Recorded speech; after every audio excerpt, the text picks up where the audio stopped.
सभी का स्वागत है आज की इस एक और महत्वपूर्ण क्लास में। जी हाँ दोस्तों, यूपी ट्रिपल एससी पेट के लिए हम डेली मैराथन क्लास प्रोवाइड कर रहे हैं। उसी से संबंधित आज हम फिर आपके लिए एक भूगोल की मैराथन लेकर आ गए हैं। इसमें आज हम जो टॉपिक पढ़ने वाले हैं, दो टॉपिक आज हम स्पेशली पढ़ने वाले हैं। आप लोगों की काफ़ी डिमांड थी कि सर सिलेबस में जो टॉपिक दिए गए दो टॉपिक बहुत टफ लग रहे हैं, उस पर भी कोई क्लास कराई जाए। तो चलिए आज हम आपके लिए प्रोवाइड कर रहे हैं भूगोल का वो दो टॉपिक जिस पर बहुत ज़्यादा कमेंट आया था कि सर ये कराया जाए। जो हमारा टॉपिक होगा आज का वो होगा हमारा खनिज संसाधन, विशेष करके भारत के संदर्भ में। यहाँ आपका सिलेबस दिया गया है, ये हमारा एक टॉपिक होगा। और दूसरा टॉपिक जो होगा वो होगा हमारा जलवायु। बिल्कुल सही, आपने बिल्कुल सही सुना। हम पहले स्टार्ट करेंगे जलवायु का टॉपिक। यहाँ पर दिए गए जलवायु तथा मौसम ना, ये हमारा पहला टॉपिक होगा आज की क्लास का। और दूसरा टॉपिक जो होगा वो होगा खनिज संसाधन, विशेष करके भारत के संबंध में। पूरी क्लास को जरूर देखिएगा। अभी तक आप हमारे साथ जुड़े हैं तो इस क्लास को मिस मत करिएगा। और नए लोगों को हम बताना चाहेंगे, ये रहा आपका सिलेबस। आप अपना सिलेबस एक बार जरूर देख लें भूगोल का, क्योंकि अब आखिरी का समय है, अब पढ़ना तो पड़ेगा आपको। चलिए स्टार्ट करते हैं। अगर आप भी पेट 2025 की परीक्षा देने जा रहे हैं 6 और 7 सितंबर को, तो यह क्लास आपके लिए बहुत ही उपयोगी होने वाली है। पहला टॉपिक आज का हमारा होगा जलवायु। जलवायु से बनने वाले जितने भी महत्वपूर्ण प्रश्न होंगे आज की इस क्लास में हम कराएंगे। उसके बाद जो हमने बताया खनिज संसाधन, विशेषकर भारत के संबंध में सिलेबस में दिए गए, वो हम पढ़ने वाले हैं। चलिए पहला प्रश्न देखने वाले हैं। मुख्य कारक जो किसी क्षेत्र के जलवायु को निर्धारित करता है वह है। आपको पता होना चाहिए कि हमारे किसी भी क्षेत्र में जलवायु निर्धारित किसके द्वारा होता है। यह नहीं जानते तो इस प्रश्न को देखिए, हम आपको बता रहे हैं।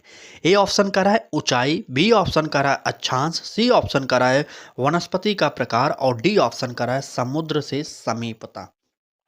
चलिए यहाँ पर एक बात बताना चाहेंगे, क्या समुद्र से सभी स्थान समीप होंगे? तो क्या जहाँ पर जलवायु अच्छी है और उसका कोई कारण होता है, ये ऑप्शन कट जाएगा। ठीक है, वनस्पति का प्रकार भी हमारा नहीं होगा, जो होगा वो होगा अक्षांश। बिल्कुल सही, हमारा जो उत्तर होगा किसी भी क्षेत्र के जलवायु को निर्धारित करता है वह होता है अक्षांश।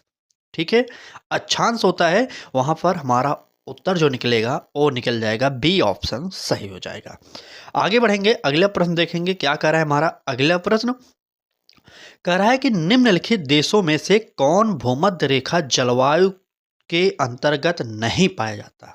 यहाँ पर नहीं पाया जाता, ये शब्द याद करिएगा, समझ के प्रश्नों को पढ़िएगा जब परीक्षा हॉल में बैठिएगा, क्योंकि थोड़ी सी अगर आप जल्दी दिखाएंगे तो आप गलती कर देंगे। क्योंकि यहाँ पर देखिए, अगर आप प्रश्न पढ़ेंगे, अगर नहीं पढ़ पाए तो हो गया गलती। ठीक है, तो आराम से पढ़िएगा। क्या कह रहा है प्रश्न में कि निम्नलिखित देशों में से कौन भूमध्य रेखा जलवायु के अंतर्गत नहीं पाया जाता है। ए ऑप्शन कह रहा है कांगो, बी ऑप्शन कह रहा है इथोपिया, सी ऑप्शन कह रहा है जैरे और डी ऑप्शन कह रहा है इनमें से कोई नहीं। चलिए कमेंट करिए और उत्तर जल्दी से बताइए। चलिए बिल्कुल सही, हमारा जो उत्तर निकलेगा इस प्रश्न का वो हो जाएगा इथोपिया। बिल्कुल सही, इथोपिया। इथोपिया जो है भूमध्य रेखा जलवायु क्षेत्र के अंतर्गत नहीं पाया जाता। बाकी कांगो भूमध्य रेखा जलवायु क्षेत्र के अंतर्गत आता है और जैरे भी इसी के अंतर्गत आता है, लेकिन इथोपिया भूमध्य रेखा जलवायु के अंतर्गत नहीं पाया जाता। इसलिए हमारा इस प्रश्न का जो उत्तर निकलेगा वो हो जाएगा बी ऑप्शन सही हो जाएगा। ठीक है, चलिए आगे बढ़ेंगे, अगला प्रश्न देखेंगे क्या कह रहा है हमारा अगला प्रश्न। अगला प्रश्न कह रहा है कि निम्नलिखित में से कौन से एक उष्णकटिबंधीय सावना प्रदेश की जलवायु की मुख्य विशेषता है। बताइए, उष्णकटिबंधीय सावना प्रदेश की एक मुख्य विशेषता कौन सी है इसमें से। ए ऑप्शन कर रहा है वर्ष भर वर्षा, बी ऑप्शन कर रहा है केवल शीतकाल में वर्षा, सी ऑप्शन कर रहा है अत्यंत अल्पकालिक शुष्क ऋतु और डी ऑप्शन कर रहा है निश्चित शुष्क तथा आर्द्र शुष्क ऋतु। चले जल्दी से कमेंट करके बताइए उत्तर हमारा कौन सा होगा। ये प्रश्न जो आज की श्रृंखला में हम आपको प्रोवाइड कर रहे हैं, आपको टफ लग रहा होगा, मुझे पता है आपको टफ लग रहा होगा, लेकिन पढ़ना तो हमें पड़ेगा क्योंकि हमारा सिलेबस जो दिया गया है हम उसी को फॉलो कर रहे हैं। सिलेबस के बाहर एक भी प्रश्न हमारी एक भी क्लास में नहीं है। आप हमारे पिछले क्लासेज को भी देख लीजिए, हम आपको पूरा का पूरा सिलेबस का ही प्रैक्टिस सेट या मॉडल पेपर प्रोवाइड कर रहे हैं। ठीक है, तो चलिए बात करते हैं इस प्रश्न के उत्तर की। क्या पूछा गया था, एक उष्णकटिबंधीय सावना प्रदेश की जलवायु की मुख्य विशेषता क्या है? तो निश्चित जलवायु, निश्चित शुष्क तथा आर्द्र शुष्क ऋतु, यही एक मुख्य विशेषता होती है सावना प्रदेश की जलवायु की। ठीक है, आप समझ गए। सावना प्रदेश की जलवायु की मुख्य विशेषता अगर आपसे पूछा जाए तो निश्चित शुष्क तथा आर्द्र शुष्क ऋतु। ठीक है, इस प्रश्न का उत्तर निकलेगा डी ऑप्शन हमारा सही हो जाएगा। चलिए आगे बढ़ते हैं, अगला प्रश्न देखेंगे। क्या हमारा कह रहा है अगला प्रश्न, सुपर फास्ट तरीके से हम आपको डेली मैराथन क्लास सुबह 10 बजे में प्रोवाइड कर रहे हैं। अगर अभी आप हमारे चैनल पर नए आए हैं तो इस क्लास को देखिएगा। अगर यह क्लास आपको अच्छी लगे, अगर आपको लगे कि यहाँ से प्रश्न आ सकते हैं आपके पेपर में, तो आप हमारे पिछले क्लासेज को प्लेलिस्ट पर जाकर जरूर देखिएगा एक बार। ठीक है, चले क्या कह रहा है हमारा अगला प्रश्न, कह रहा है कि बांग्लादेश जो दक्षिण एशिया में स्थित है किस जलवायु क्षेत्र के अंतर्गत आता है? यह इंपॉर्टेंट प्रश्न है। पूछा क्या गया था, आप समझ गए कि नहीं? अगर नहीं समझे तो एक बार फिर पढ़ लीजिएगा। चलिए हम आपको ऑप्शन बताते हैं। विषुवतीय होगा, बी ऑप्शन कर रहा है भूमध्य सागरीय होगा, सी ऑप्शन कर रहा है मानसून होगा और डी ऑप्शन कर रहा है सावना होगा। चलिए जल्दी से कमेंट करके बता दीजिए कौन सा हमारा उत्तर सही हो जाएगा। बांग्लादेश जो दक्षिण एशिया में स्थित है किस जलवायु क्षेत्र के अंतर्गत आता है? अगर बात करें किस जलवायु क्षेत्र के अंतर्गत आता है तो यहाँ पर विषुवतीय तो होगा नहीं, भूमध्य सागरीय होगा नहीं और सावना तो होगा नहीं, लेकिन हमारा जो उत्तर होगा वो हो जाएगा मानसून। बिल्कुल सही, मानसूनी क्षेत्र के अंतर्गत आता है बांग्लादेश। यह स्थित कहाँ पर है? तो यह दक्षिण एशिया में स्थित है। इस प्रश्न का उत्तर हमारा सी ऑप्शन सही हो जाएगा। चलिए अगर क्लास अच्छी लग रही हो तो लाइक कर दीजिएगा, एक बार अपने मित्रों तक इस क्लास को जरूर शेयर करिएगा, क्योंकि इस प्रकार से आपको कोई भी यूट्यूबर आपको नहीं पढ़ा रहा होगा, कोई भी टीचर नहीं पढ़ा रहा होगा कि topic wise marathon class provide कर दे। कहीं पर मिल रही हो तो आप बताइएगा। जिस प्रकार से मैंने टॉपिक लिख दिया पहले, उसके बाद मैं प्रश्न प्रोवाइड कर रहा हूँ, ऐसा कोई किसी भी क्लास में प्रोवाइड कर रहा हो तो आप बताइएगा ज़रूर कमेंट करके। अभी अंतिम समय में प्रोवाइड करेंगे वो बात की बात है, अभी 15 दिन पहले मैं प्रोवाइड कर रहा हूँ ये सब। तो चलिए क्लास अच्छी लगे तो लाइक शेयर और सब्सक्राइब करते रहिएगा और पूरी क्लास को जरूर देखिएगा। अगला प्रश्न देखेंगे, कह क्या रहा है, निम्नलिखित देशों में से किस देश में सर्दियों के मौसम में वर्षा होती है? आपको पता होगा वैसे तो कभी काल हमारे इंडिया में भी होता है सर्दियों में वर्षा, ये बात कभी काल के लिए है, लेकिन कन्फर्म ऐसा कौन सा देश है जहां पर ठंडी में वर्षा कन्फर्म होती है? बताना पड़ेगा आपको। ए ऑप्शन का रहा है चीन, बी ऑप्शन का रहा है नॉर्वे, सी ऑप्शन का रहा है ब्राजील और डी ऑप्शन का रहा है नाइजीरिया। चलिए जल्दी से कमेंट करिए, उत्तर बताइए कि निम्नलिखित देशों में से किस देश में सर्दियों के मौसम में वर्षा होती है? तो जो सर्दियों के मौसम में वर्षा की बात करें तो चाइना में नहीं होती, आप सब जानते होंगे, चाइना इतना ज़्यादा विख्यात है, आप सब जानते होंगे। ठीक है, जो उत्तर होगा वो हो जाएगा हमारा नॉर्वे। नॉर्वे में ठंडियों में भी बारिश होती है, 100% श्योर है कि हर ठंडी में वहाँ पर बारिश होती है। ठीक है, तो इस प्रश्न का यहां पर जो उत्तर निकलेगा वो निकल जाएगा बी ऑप्शन। आप पढ़ रहे थे टॉपिक, आज की इस क्लास का पहला टॉपिक था जलवायु। अब हमारा यहां से नया टॉपिक स्टार्ट होगा और जो टफ टॉपिक है वो स्टार्ट कर रहे हैं हम। अब यहाँ पर ध्यान से देखिएगा, आप लोग एक सेकंड के लिए भी मत हटिएगा, क्योंकि यह प्रश्न जो है आपके पेपर में छपेंगे, क्योंकि यहाँ पर टॉपिक जो दिया गया था आपके सिलेबस में बहुत ही इम्पोर्टेंट है। आपका आज का अगला टॉपिक है खनिज संसाधन। आपका सिलेबस मैंने दिखाया था खनिज संसाधन, भारत के परिप्रेक्ष्य में खनिजों के बारे में जो भी महत्वपूर्ण प्रश्न भारत से संबंधित बनते हैं अब हम आपको प्रोवाइड करने चल रहे हैं। चलिए बने रहिएगा। पहला प्रश्न देखते हैं, खनिज संसाधन का क्या होता है। हमारा पहला प्रश्न क्या कहा जा रहा है यहाँ पर, कह रहा है कि भारत का सबसे महत्वपूर्ण खनिज युक्त रॉक तंत्र है। रॉक तंत्र मतलब चट्टान, रॉक मतलब चट्टान होता है, ठीक है। आप समझ जाइए कि भारत का सबसे महत्वपूर्ण खनिज रॉक तंत्र कौन सा है। ए ऑप्शन कर रहा है कडप्पा तंत्र, बी ऑप्शन कर रहा है धारवाड़ तंत्र, सी ऑप्शन कर रहा है गोंडवाना तंत्र और डी ऑप्शन कर रहा है इनमें से कोई नहीं। चले जल्दी जल्दी बताते रहिएगा। ये टफ होंगे, ये प्रश्न और टफ होंगे, लेकिन आराम से समझते हुए पढ़ेंगे तो कहीं ना कहीं आपने इस टॉपिक को जरूर पढ़ा होगा, ठीक है। अगर बात करेंगे सबसे महत्वपूर्ण खनिज युक्त जो रॉक तंत्र है, आपको पता होगा कि धारवाड़ तंत्र में बहुत सारे खनिज पाए जाते हैं, इसलिए सबसे महत्वपूर्ण खनिज रॉक तंत्र किसे कहा जाता है, तो उसे का नाम है धारवाड़, ठीक है। बी ऑप्शन यहां पर हमारा सही हो जाएगा। चलिए आगे बढ़ते हैं, अगला प्रश्न देखेंगे क्या कर रहा है हमारा अगला प्रश्न। अगला प्रश्न कर रहा है विंध्य शैलों में जिसके बृहद भंडार पाए जाते हैं वह है। आप विंध्य शैलों के बारे में जानते हैं कि नहीं, यह बताइए, जल्दी से कमेंट करिए। प्रश्न में पूछा गया था कि विंध्य शैलों में जिसके बृहद भंडार पाए जाते हैं वह है, कौन सा है। ए ऑप्शन का रहा है चूना पत्थर, बी ऑप्शन का रहा है बेसाल्ट, सी ऑप्शन का रहा है लिग्नाइट और डी ऑप्शन का रहा है लौह अयस्क। चलिए बताइए यहां से कौन सा उत्तर आपका सही होगा। ठीक ठीक, नहीं नहीं, डेली मैराथन प्रोवाइड करें। आपको जिस भी टॉपिक में, जिस भी सब्जेक्ट में दिक्कत आ रही, आप कमेंट करिए इस क्लास के कमेंट बॉक्स में। क्लास समाप्त होने के बाद कमेंट करिएगा, तब हम आपको वह क्लास अगले दिन प्रोवाइड कर देंगे, ठीक है। बाकी अगर आप हमारे तरीके से पढ़ना चाह रहे हैं तो आप पढ़िए, जो हम क्लास प्रोवाइड करें सारी की सारी क्लासेज इंपॉर्टेंट ही हैं। आपको पढ़ना तो सभी है, सभी टॉपिक को कवर करना है, सभी विषयों के टॉपिक को, ठीक है। तो जुड़े रहिएगा हमारे साथ। हम आपको अभी परीक्षा में 15-16 दिन बचे हैं, हम आपको पूरा कवर करा देंगे, ठीक है। चलिए ऐसा नहीं है कि 15-16 दिन, आज तो 23 तारीख है ना, आज 23 तारीख हो गया।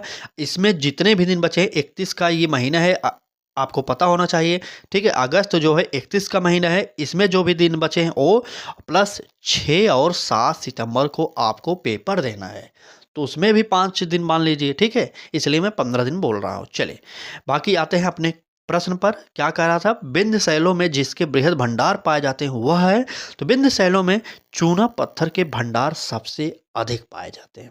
हम आपको डायरेक्ट उत्तर इसलिए बताते हैं कि आपका समय बच जाए और अधिक से अधिक प्रश्नों के बारे में आप जान जाए, ठीक है।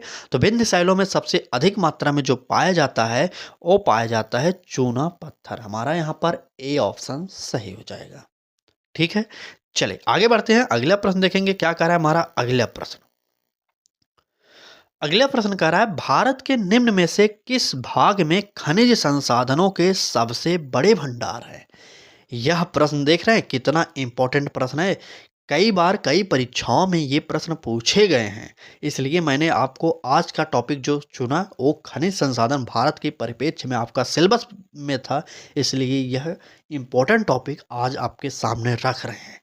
आज इस टॉपिक में बहुत सारे प्रश्न आपको कराने वाले हैं, बस आप बने रहेंगे। जब तक आप बने रहेंगे तब तक यह क्लास चलती रहेगी, ठीक है। चलिए बताइए भारत के निम्न में से किस भाग में खनिज संसाधनों के सबसे बड़े भंडार पाए जाते हैं। ए ऑप्शन का है कर्नाटक में, बी ऑप्शन का है केरल में, सी ऑप्शन का है महाराष्ट्र में और डी ऑप्शन का है तमिलनाडु में। चलिए चलिए जल्दी से बताइए उत्तर हमारा कौन सा सही होगा। ठीक ठीक, यहाँ पर 1 मिनट रुकिए। पिछला प्रश्न में क्या बोल रहे हैं आप लोग। चलिए पिछला प्रश्न में, ठीक ठीक, चलिए चलिए इस प्रश्न का उत्तर जल्दी से बता दीजिए क्या होगा हमारा। देखते हैं कौन लोग सही उत्तर दे रहे हैं। ठीक ठीक, आपने बिल्कुल सही उत्तर दिया है। यहाँ पर जो उत्तर होगा वो हो जाएगा हमारा क्या, कर्नाटक। बिल्कुल सही, इस प्रश्न का जो उत्तर होगा कर्नाटक। आपने सही उत्तर दिया है कि किस भाग में खनिज संसाधनों के सबसे अधिक भाग भंडार पाए जाते हैं, तो वो होगा कर्नाटक। हमारे कर्नाटक में ही सोने की खान है, आपको पता होना चाहिए। सोने की खान का नाम क्या है, तो उससे कहते हैं कोलार की खान, ठीक है। कोलार की खान कहते हैं। जहाँ पर भारत में सबसे अधिक सोना निकाला जाता है वो है कर्नाटक राज्य, ठीक है। आप लोग याद करिएगा। और संसाधनों के भंडार अधिक पाए जाते हैं कर्नाटक में, यह भी आप जानते रहिएगा। चलिए अगला प्रश्न देखने वाले हैं। क्या कह रहा है हमारा अगला प्रश्न? कह रहा है कि निम्न में से खनिज संसाधनों की सर्वाधिक संपन्नता जहां है वह है। आपसे पूछा जा रहा है कि खनिज संसाधनों की संपन्नता किस राज्य में सबसे अधिक है। आप जल्दी से उत्तर बताइए। ए ऑप्शन कह रहा है कर्नाटक, डी ऑप्शन कह रहा है क्या केरल, सी ऑप्शन कह रहा है महाराष्ट्र और डी ऑप्शन कह रहा है तमिलनाडु। चलिए जल्दी से जल्दी उत्तर बताइए कौन सा हमारा उत्तर। ये प्रश्न दो बार हो गया क्या? एक मिनट रुकिए, तो ये प्रश्न दो बार हो गया? बिल्कुल ये प्रश्न दो बार हो गया, लगभग सेम है। तो हमारा इसका उत्तर जो निकलेगा वो हो जाएगा क्या कर्नाटक। इसका भी उत्तर हमारा सही हो जाएगा। ये प्रश्न लगभग घुमा फिरा के दो बार पूछ लिए गए आज की क्लास में, लेकिन ये परीक्षा में ऐसे ही पूछे गए हैं। ठीक है, आप देखिएगा थोड़ा सा अंतर करके ये प्रश्न पूछे जाते हैं परीक्षाओं में। चलिए आगे बढ़ेंगे, अगला प्रश्न देखेंगे। क्या कह रहा है भारत में खनिज उत्पादन में कौन सा राज्य है जो समृद्ध है। वेरी वेरी इंपॉर्टेंट प्रश्न है, यह इंपॉर्टेंट आप लोग नोट कर लीजिए। ठीक है, पूछा जा रहा है भारत में खनिज उत्पादन में समृद्ध राज्य है कौन सा समृद्ध है। तो ए ऑप्शन कह रहा है राजस्थान, बी ऑप्शन कह रहा है मध्य प्रदेश, सी ऑप्शन कह रहा है बिहार और डी ऑप्शन कह रहा है उड़ीसा। चलिए जल्दी से उत्तर बताइए कौन सा हमारा उत्तर सही होगा। भारत में खनिज उत्पादन में समृद्ध राज्य, तो बिल्कुल सही आप उत्तर जो दे रहे हैं, हमारा उत्तर जो हो जाएगा उड़ीसा हो जाएगा। डी ऑप्शन हमारा इस प्रश्न का सही हो जाएगा। आगे बढ़ते हैं। क्लास बहुत बड़ी नहीं होनी चाहिए, क्योंकि अगर बहुत बड़ी हो गई तो आप पढ़ाई नहीं करेंगे और देखेंगे नहीं क्लास को, मुझे पता है। इसलिए मैं सुपर फास्ट तरीके से आपको मैराथन क्लास प्रोवाइड करता हूँ। जो भी होगा हम जल्दी से समाप्त करने की कोशिश डेली करते हैं, लेकिन अधिक से अधिक प्रश्नों की श्रृंखला के साथ। ठीक है, चलिए अगला प्रश्न देखेंगे। कुद्रेमुख किस राज्य की प्रसिद्ध लौह अयस्क खान है। कुद्रेमुख के बारे में आप तो सुने होंगे, अगर आप कभी भी भूगोल पढ़े होंगे और खनिजों के बारे में थोड़ा भी अगर जानकारी रखे होंगे, तो यह प्रश्न आपके समझ कहीं ना कहीं आया होगा। चलिए बताइए कुद्रेमुख किस राज्य की प्रसिद्ध लौह अयस्क खान है। ए ऑप्शन का रहा है कर्नाटक, बी ऑप्शन का रहा है उड़ीसा, सी ऑप्शन का रहा है झारखंड और डी ऑप्शन का रहा है पश्चिम बंगाल। चलिए बताइए कौन सा उत्तर सही होगा। बिल्कुल सही, कुद्रेमुख जो लौह अयस्क की खान है। यहाँ पर प्रश्न में ही एक प्रश्न बन गया कि लौह अयस्क की सबसे प्रसिद्ध खान कौन सी है, तो वो हो जाएगी कुद्रेमुख की खान। ठीक है, आप लोग इतना याद करिएगा। जो हमारा इस प्रश्न का उत्तर होगा कि कुद्रेमुख कहाँ पर है, तो कुद्रेमुख है कर्नाटक में। मैंने अभी आपसे बताया कि कर्नाटक सबसे खनिजों के मामले में सबसे अधिक संपन्न राज्य है।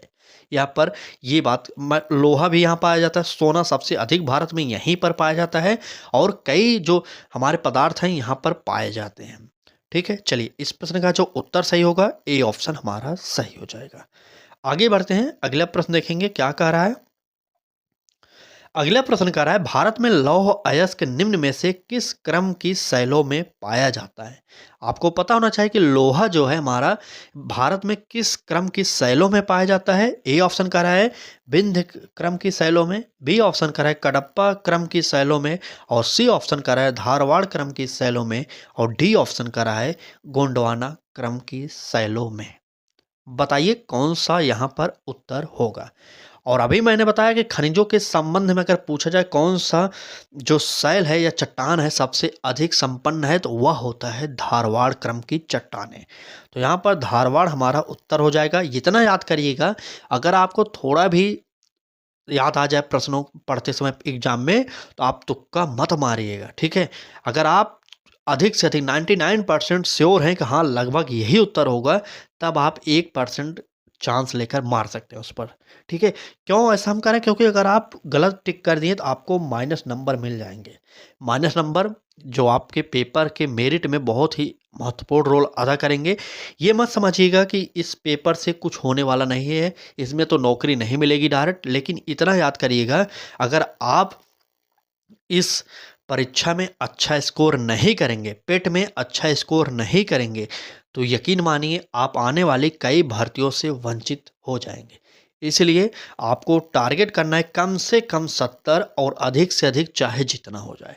70 कम से कम नंबर लाना ही लाना है, चाहे आप पढ़ने में अच्छे हों या ना हो, मैथ आती हो या ना आती हो, लेकिन आपको 70 प्लस का स्कोर करना चाहिए मेरे हिसाब से, ठीक है? तभी आप आने वाली सभी वैकेंसियों में बैठ सकते हैं यूपी ट्रिपल एस सी पेट के द्वारा। लेकिन अगर आपका इससे कम हो गया तो चांसेज कम हो जाते हैं, ठीक है? तो बने रहिए हमारे साथ, जो भी समय है, जो भी इम्पोर्टेंट होगा हम आपको डेली प्रोवाइड करते रहेंगे। फिलहाल आप हमारे साथ-साथ अपने तरफ से भी कुछ अतिरिक्त एफर्ट लगाइए, क्योंकि आपको अच्छा स्कोर करना है तो सिर्फ़ यहाँ से ही नहीं होगा, आप अपने तरफ से भी कुछ करिए, ठीक है? जैसे मैं भूगोल पढ़ा रहा हूँ तो अदर सब्जेक्ट हैं आपके पास, आप उन्हें पढ़िए, तभी तो आप 70 प्लस करेंगे कम से कम, ठीक है? तो चलिए फिलहाल हम क्लास को आगे बढ़ाते हैं, अगला प्रश्न देखते हैं क्या कह रहा है।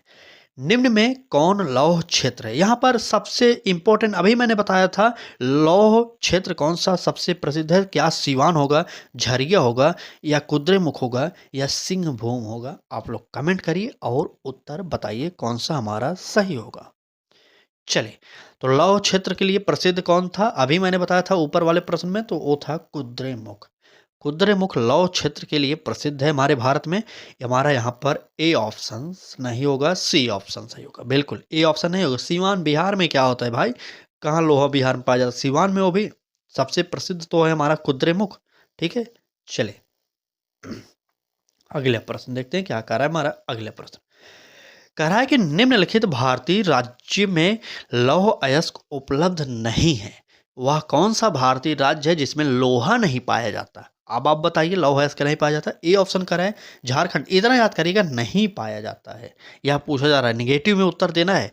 क्या झारखंड में नहीं पाया जाता, मध्य प्रदेश में नहीं पाया जाता, उड़ीसा में नहीं पाया जाता या पंजाब में नहीं पाया जाता? आप लोग जल्दी से कमेंट करिए और उत्तर बताइए कि भारत का वह कौन सा राज्य है निम्नलिखित में से जिसमें लौह अयस्क नहीं पाया जाता। चलिए, झारखंड में तो पाया जाता है, आपको पता होना चाहिए।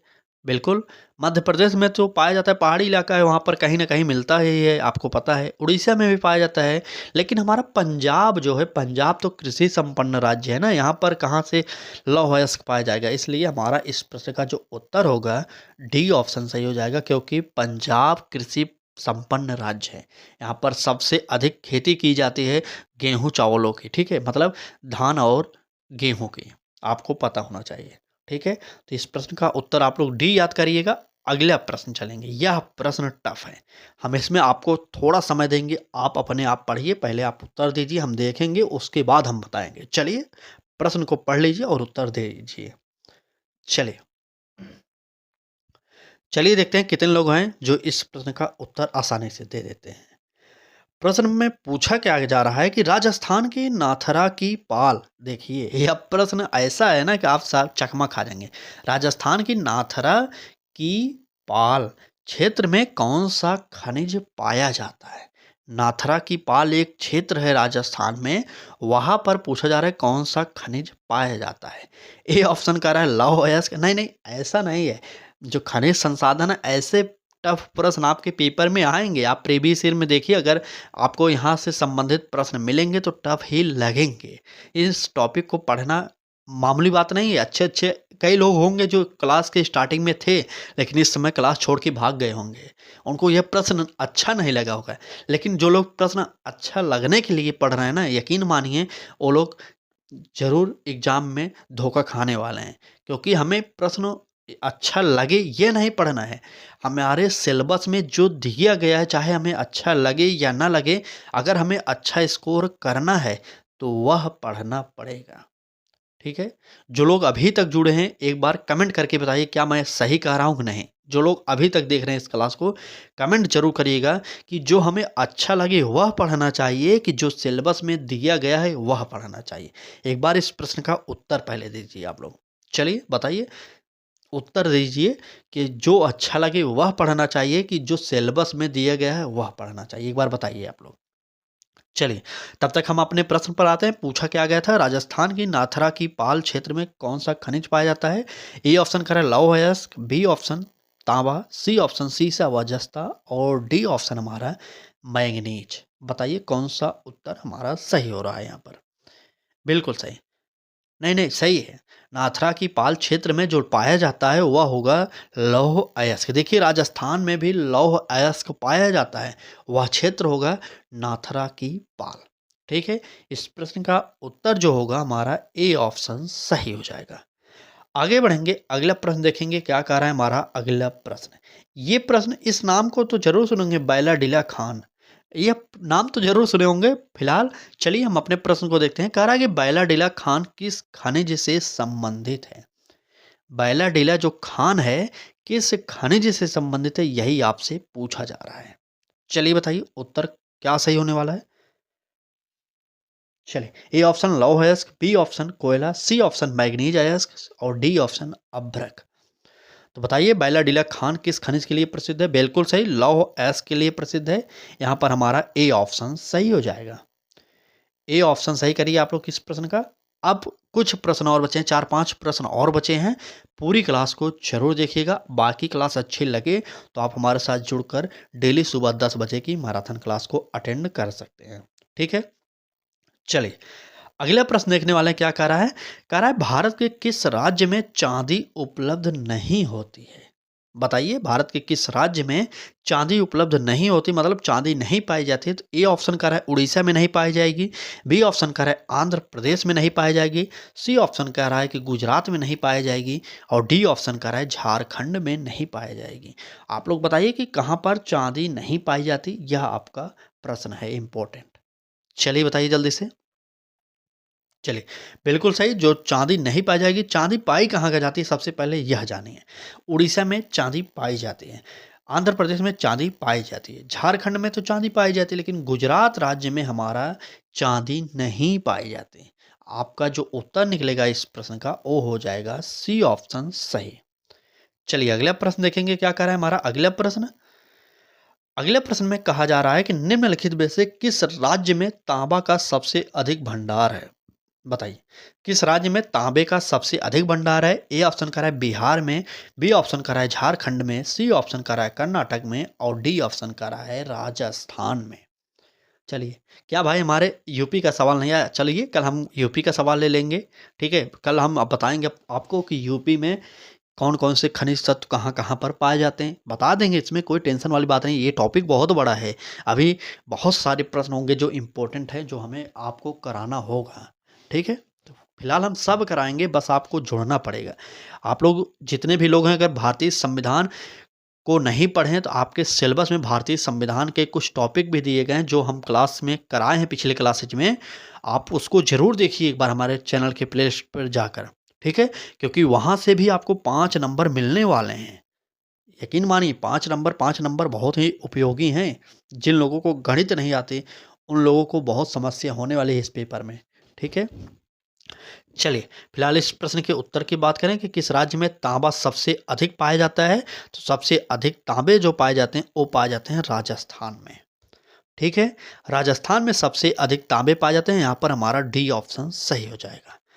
आगे बढ़ेंगे, अगला प्रश्न देखेंगे क्या कह रहा है हमारा अगला प्रश्न। कह रहा है कि बॉक्साइट अयस्क है। बॉक्साइट किसका अयस्क है, यही आपसे पूछा जा रहा है। चलिए, ए ऑप्शन सीसा का, बी ऑप्शन एल्यूमिनियम का, सी ऑप्शन जो है जस्ता का और डी ऑप्शन तांबा का। बताइए बॉक्साइट किसका अयस्क है। चलिए जल्दी बता दीजिए उत्तर हमारा कौन सा सही होने वाला है। बॉक्साइट किसका अयस्क है। बिल्कुल आप सही बता रहे हैं, बॉक्साइट जो है एल्युमिनियम का अयस्क है। यहाँ पर हमारा बी ऑप्शन सही हो जाएगा। बॉक्साइट एल्युमिनियम का अयस्क है, बी ऑप्शन इस प्रश्न का हमारा सही हो जाएगा। ठीक, चलिए आज की क्लास में बस इतने ही प्रश्न थे। ये रहा आपका आंसर की। बाकी क्लास अच्छी लगी हो तो हमारे साथ जुड़ सकते हैं। बाकी डेली मैराथन क्लास हम आपको प्रोवाइड कर ही रहे हैं। आपको किसी भी सब्जेक्ट में किसी भी टॉपिक में कोई भी समस्या हो रही है तो आप हमारे इस क्लास के कमेंट बॉक्स में ज़रूर कमेंट करिएगा। जब क्लास लाइव से समाप्त हो जाए तब कमेंट करिएगा, क्योंकि तभी का कमेंट हम रीड करते हैं। ठीक है, तो तब कमेंट करिएगा। उसके बाद आपको वह टॉपिक, वह जो है सब्जेक्ट हम प्रोवाइड कर देंगे परीक्षा से पहले।